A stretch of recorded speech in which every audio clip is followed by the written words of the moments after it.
अनन्या, कैसे हो आप? देखो, वो आपके लिए चॉकलेट लेके आई हैं। लो। अक्षरा, तेरी पीठ का दर्द कैसा है? ठीक नहीं है। डॉक्टर्स कहते हैं रेस्ट करो, एक्सरसाइज करो और हैवी वेट भी मत उठाओ। इसी वजह से तो मैं टुक्कू को भी नहीं ले पा रही हूँ। जब भी तो हम साथ आए हैं भाभी के। आओ बेटा बैठो। आजा बेटा बैठ। बहुत दिनों बाद आई अक्षरा, क्यों हमारी याद नहीं आती? याद तो बहुत आती है दादी, पर क्या करूँ, डुगू के साथ पूरा दिन कैसे निकल जाता है पता ही नहीं चलता। ऐसा ही होता है। ये अच्छा हुआ कि गायत्री बहन ने घर में काम करवाने की सोची, इसी बहाने तो आई। तो कितना ध्यान देती है ना गायत्री बहन चीकू पे। क्यों ना सोचे भाई, हक बनता है दादी का। और तूने सुना नहीं, मूल से ज्यादा सूद प्यारा होता है। नक्श, बेटा कैसे हो? बताओ पापा को आज आपने क्या क्या किया? खाया पिया, सोए, नानी के घर गए, पेन से अपने आप को स्क्रैच करना चाहा, मामा की चूड़ियां भी बिखेरी और फिर टेबल से अपना सर भी पटका। क्या? नक्श, आप तो बहुत शैतान हो गए। आओ पापा पास आओ। लाइए बेटा, लगता है आपकी दादी ने आपको खिला खिला के ना बहुत तंदुरुस्त बना दिया। अब तो पापा के बस की नहीं है आपको उठाना। गबरू राम, नैतिक प्लीज मेरे बच्चे को नजर मत लगाइए, अपने आप को देखिए, खुद कितने गोलो मोलो हैं। अक्षरा, हेल्थ क्लब ने तो मेरी हेल्थ खराब करके रखी। अच्छा, ये अभी हाल है, जब घोड़ा बनने के दिन आएंगे तब कैसे सवारी कराएंगे इसे? सवारी तो इसे कराऊंगा, लेकिन घोड़े की नहीं, किसी और की। किसकी? पकड़ी भाई, मगरमच्छ की। तो फिर वेट क्यों करना, अब भी शुरू कर देते हैं। आहा।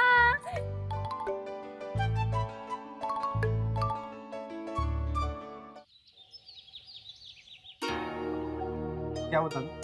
कुछ प्रॉब्लम? डिलीवरी टाइम से नहीं हुई। ताकू, मैंने आपसे कहा था कि माल तो आ गया। तो फिर क्या प्रॉब्लम? कोई कुछ बताएगा भी, आखिर हुआ क्या है? आप जाइए। जमाई साहब, एक्सपायर्ड स्टॉक है।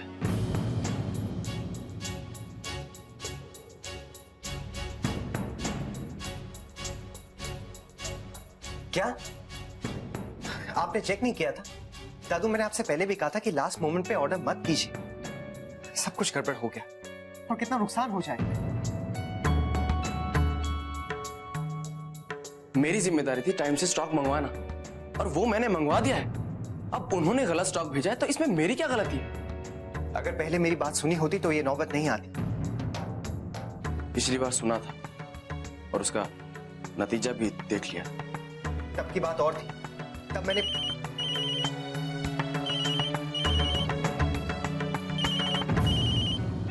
समधन जी का फोन था? क्या कह रही थी? तबीयत तो ठीक है ना? जी माँ, भगवान की कृपा से ठीक है। बड़ी बहू, कुछ दिनों के लिए उन्हें यहाँ बुलवा लो। मैंने कहा, लेकिन कहने लगी कि अगर शौर्य मुझे लेने आएगा तभी मैं आ सकती हूँ। अब आजकल तो शौर्य के पास अपने लिए भी समय नहीं है। नाती के साथ तो अलग ही लगाव होता है बड़ी बहू। जी माँ, बस वो एक ही बात बार बार पूछ रही थी कि शौर्य का नया कारोबार कैसा चल रहा है, जमाई सा कैसे हैं। मैं समझ तो रही थी कि वो क्या पूछना चाहती है। कह रही थी कि रिश्ते और कारोबार हमेशा अलग रखने चाहिए। शौर्य चाहे किसी के साथ भी कारोबार करता तो परेशानी नहीं होती, पर रिश्तेदारी में। बड़ी बहू, दोनों बच्चे बड़े सियाने हैं, बड़े समझदार हैं, कितनी मेहनत कर रहे हैं दिन रात, तभी तो कारोबार इतना आगे बढ़ रहा है। दोनों कारोबार भी अच्छा संभाल रहे हैं और आपसी संबंध भी। वर्षा जी, वर्षा क्या हुआ बेटा? तबीयत तो ठीक है, कुछ परेशान लग रही है। नहीं माँ, ऐसी कोई बात नहीं है। गिरिजा, रसोई में मैंने खीर बना के रखी है, अब ठंडी हो गई होगी, जा ले आ। खेल खेल में लल्ला खा भी लेगा। माँ, इसने अभी अभी दूध पिया है, इसका पेट भरा हुआ है। पेट भरा हुआ है तो नहीं खाएगा, हम अपनी तरफ से कोशिश तो करके देखें। भूख लगी होगी तो छोटा सा बच्चा हमें बताएगा कैसे? हाँ, और वैसे भी इतने छोटे बच्चे को पता नहीं होता कि उसे कब भूख लगी है कब नहीं। हमें कोशिश करनी चाहिए, क्यों लल्ला? हाँ माँ, पर अभी थोड़ी देर पहले ही इसने बहू, हम चाहते हैं ना कि लल्ला स्वस्थ रहे, इसके लिए इसकी खुराक पे पूरा ध्यान देना चाहिए। अगर अच्छी तरह खाएगा नहीं तो कमजोर पड़ जाएगा, तरह तरह की बीमारियां होने लगेंगी इससे। और बहू, तुम बार बार मुझे लल्ला को खिलाने पर टोका मत करो। तू क्यों बैठी है अब तक? जा ना, खीर ला। जी ले बेटा ले। हाँ